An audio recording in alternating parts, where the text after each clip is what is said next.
Hola a todos, buenas noches desde Londres. Hoy día tengo otro video preparado relacionado al tema que discutíamos ayer, el triste atentado contra miembros de la Policía Nacional, donde murió un efectivo de la Policía Nacional del Ecuador y fueron heridos otros dos en la provincia de Sucumbíos.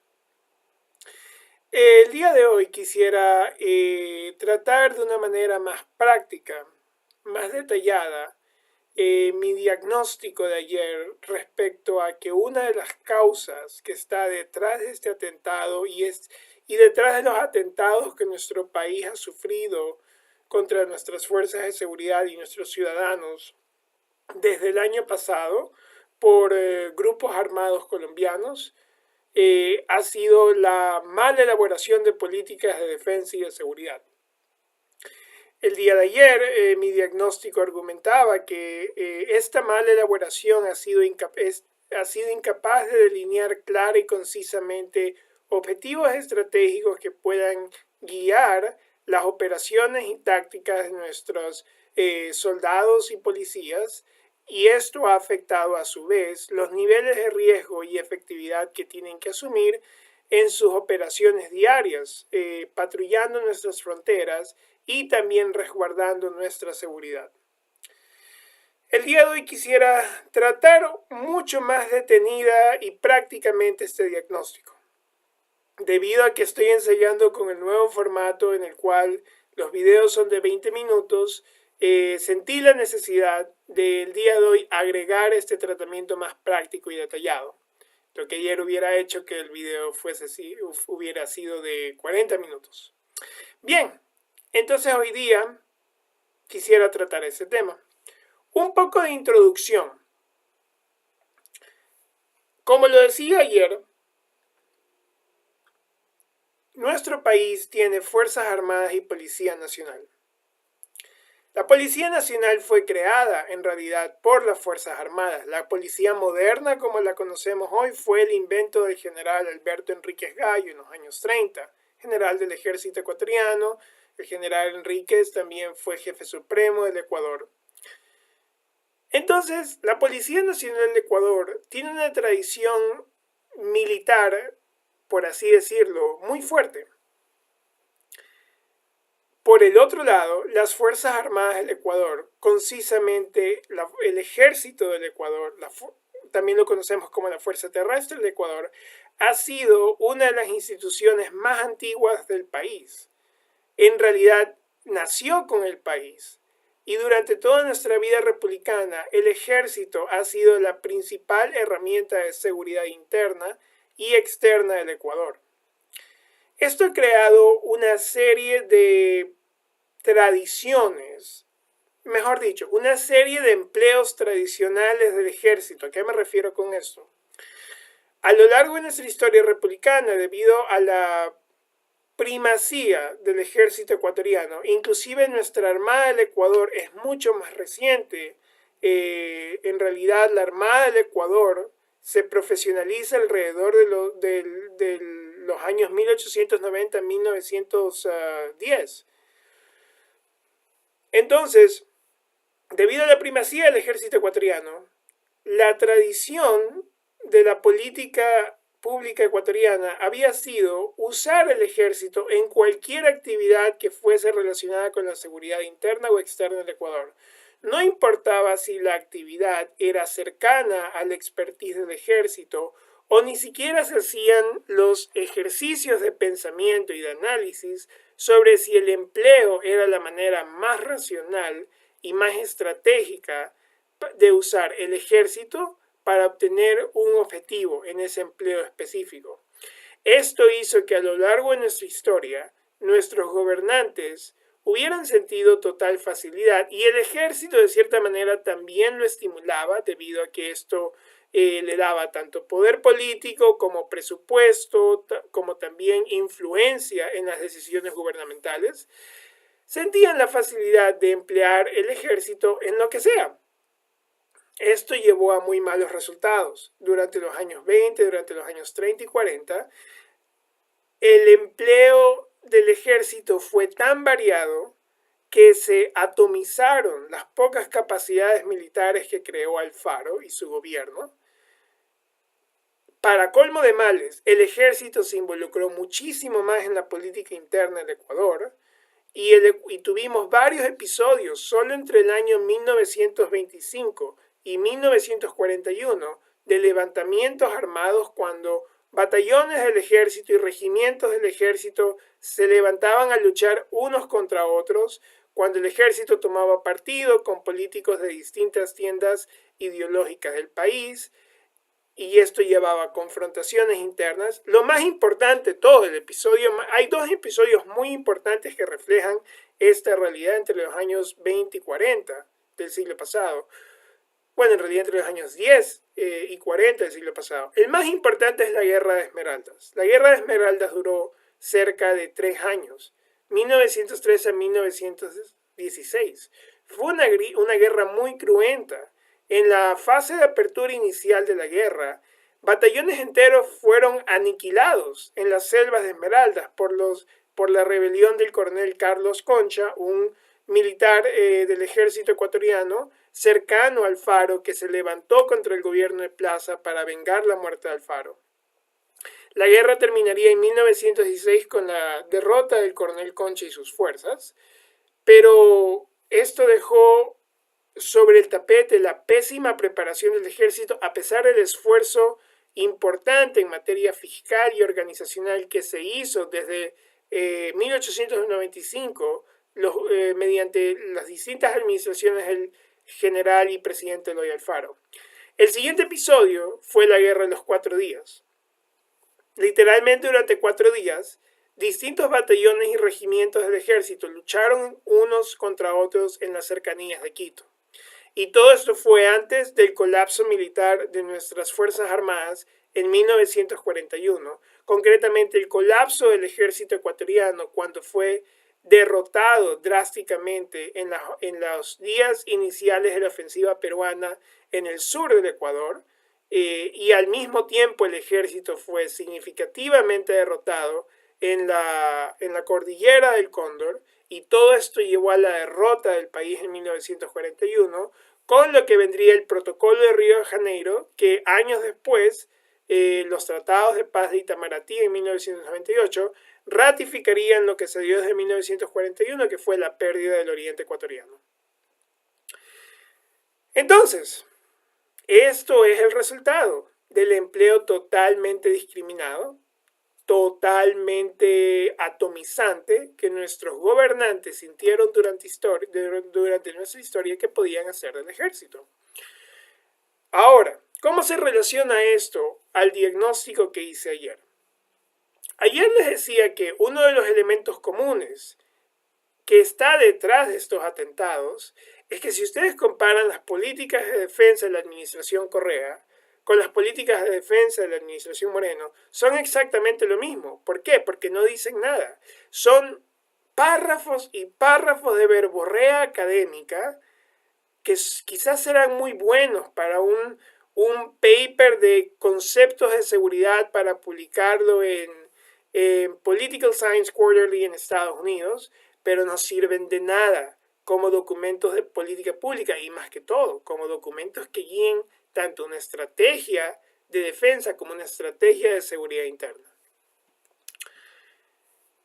¿Cómo se relaciona esto al empleo indiscriminado y atomizante tanto de la Policía Nacional como de las Fuerzas Armadas del Ecuador hoy en día?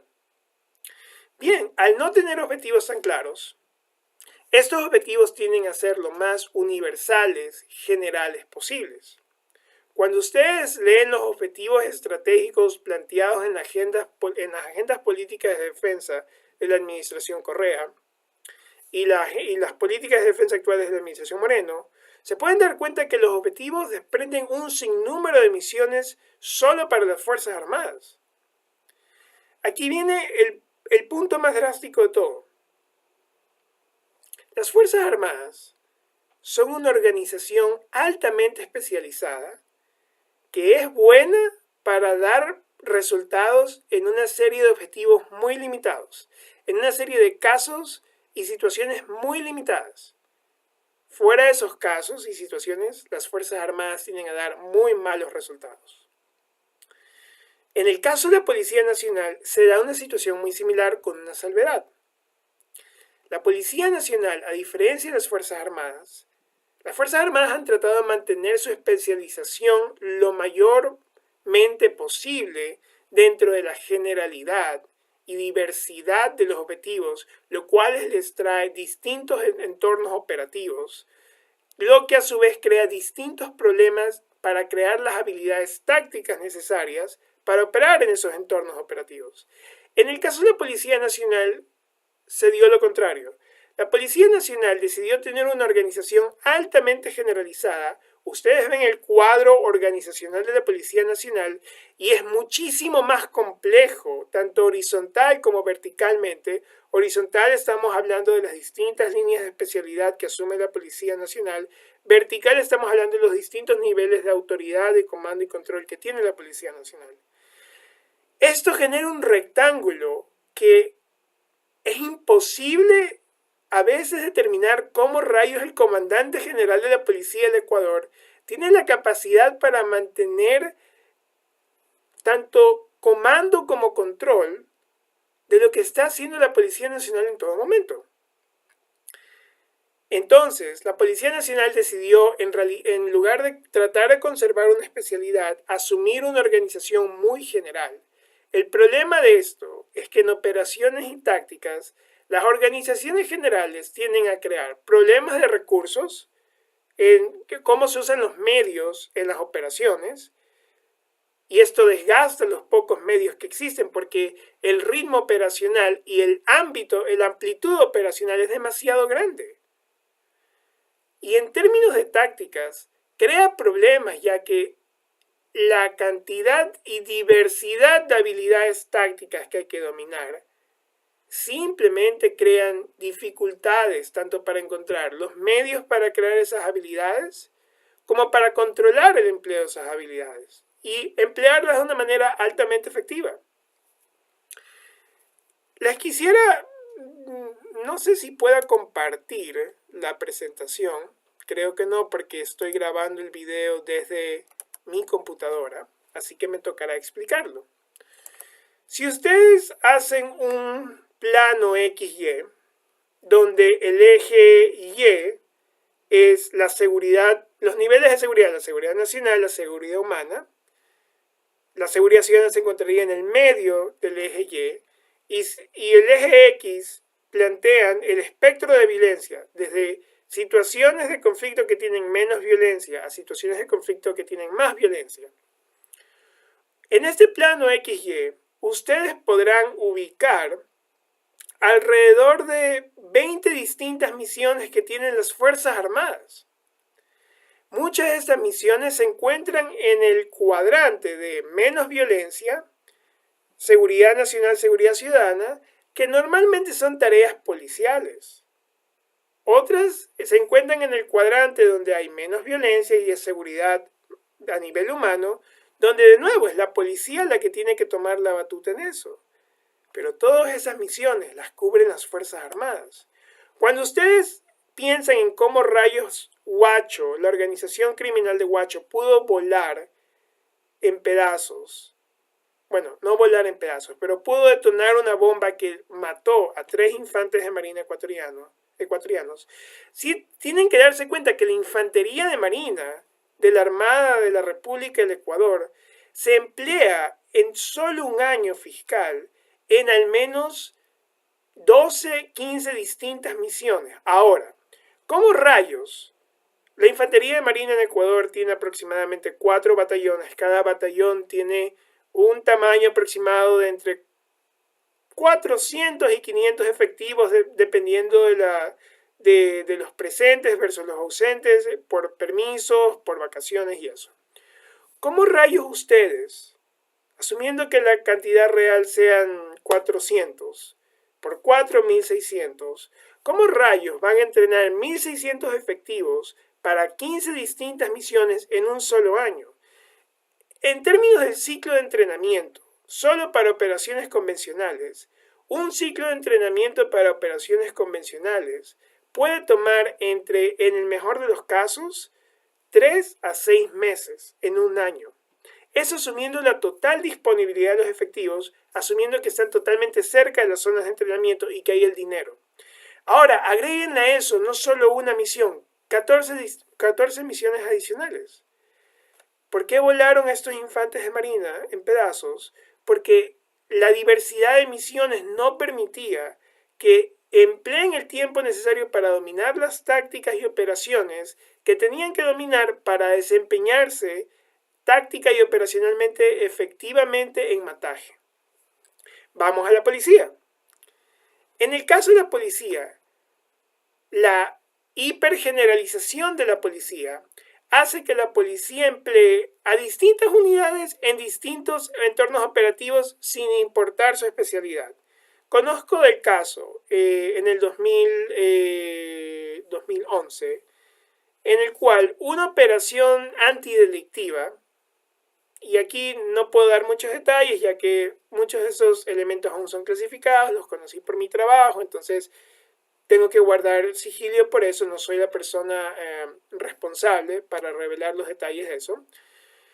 Pero ustedes veían unidades policiales de investigación de delitos energéticos, unidades policiales de investigación de delitos de crímenes de la ULCO, unidades policiales de lucha contra el crimen organizado. Ustedes veían unidades antinarcóticas, todos usados en una sola operación antidelictiva que no obedecía las líneas de especialización de ninguna de estas unidades especializadas.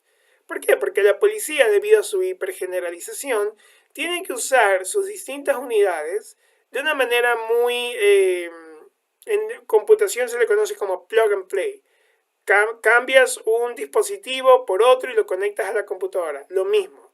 En la policía, debido a la hipergeneralización, se cogen distintas unidades para operar en distintos entornos operativos. En el caso de sucumbíos, estamos hablando de policías de una unidad antinarcóticos que estaban operando en un entorno de operaciones selvático contra un actor híbrido que tiene tanto capacidades de combate convencional como también intereses y operaciones criminales. ¿Ese era el mejor empleo de una unidad antinarcóticos? ¿No se debió haber pensado quizás en alguna unidad policial con una expertise más cercano al entorno operativo? Tenemos al grupo de operaciones especiales, tenemos al grupo de intervención y rescate, el mismo grupo especial móvil antinarcóticos, el GEMA. Entonces, esto es en detalle, en la práctica, la consecuencia de malas políticas de defensa. Y aún no está disponible el libro blanco de defensa, como para que podamos leerlo y decir, bueno, las políticas se están volviendo más claras porque están enunciando objetivos de una manera más concreta, más circunscrita, de una manera en la cual no haya que leer 40 páginas para entender qué rayos significa ese objetivo, y aún entendiéndolo, resulta ser que el objetivo involucra distintos entornos operativos, uno totalmente distinto del otro. Eso puede aún ser el riesgo del libro blanco y eso aplica solo para el Ministerio de Defensa. El Ministerio del Interior, lastimosamente, debido al cambio que se va a dar muy pronto, en que creo que ya es Ministerio de Gobierno, Policía y Cultos, después de todo, María Paula Romo, que es la ministra del Interior, también se le refiere como la ministra de la Política, ahora va a adquirir una generalidad mucho más grande. En aras de la austeridad fiscal se dijo, bueno, hay que retomar la gobernabilidad y el Ministerio del Interior debe de retomar la gobernabilidad y ser Ministerio de Gobierno, Policía y Cultos. Pero espérate un momento. Solo la seguridad interna de Ecuador ya es un tema demasiado complejo y político, donde necesitas expertise y también prudencia y juicio profesional. Ahora le quieres meter la conducción de la gobernabilidad política del Ecuador. Estás haciendo de las cosas mucho más abstractas, mucho más generales. El Ministerio del Interior no va a tener ni la capacidad de atención mental, ni la priorización política de la política de seguridad interna como para que sus documentos de política pública tiendan a dar objetivos más circunscritos que le permitan al comandante general de la policía decir, bien, eso es lo que realmente importa, esos son los objetivos que tengo que perseguir, así que tengo que especializar mucho más mi fuerza policial para que no sea tan general y para que podamos emplear adecuadamente nuestras distintas unidades especializadas en los entornos operativos más apropiados, que disminuyan el riesgo y que maximicen la consecución del objetivo. Entonces, esto es, espero que esto haya dado mucho más detalle y una expresión más práctica de cómo es que las políticas de defensa son tan mal diseñadas que llevaron a los problemas de Esmeraldas el año pasado y que siguen afectando nuestra seguridad ahora, llevando a que un policía pierda su vida en sucumbíos. Esto es lo que tengo por hoy. Quiero agradecerles por su tiempo, de nuevo reiterar mis condolencias a los familiares de ese miembro de la Policía Nacional y mi apoyo a todos los miembros de las Fuerzas Armadas, Policía Nacional y sus familias en el Ecuador. Espero que tengan una muy buena noche y gracias por compartir su tiempo conmigo el día de hoy.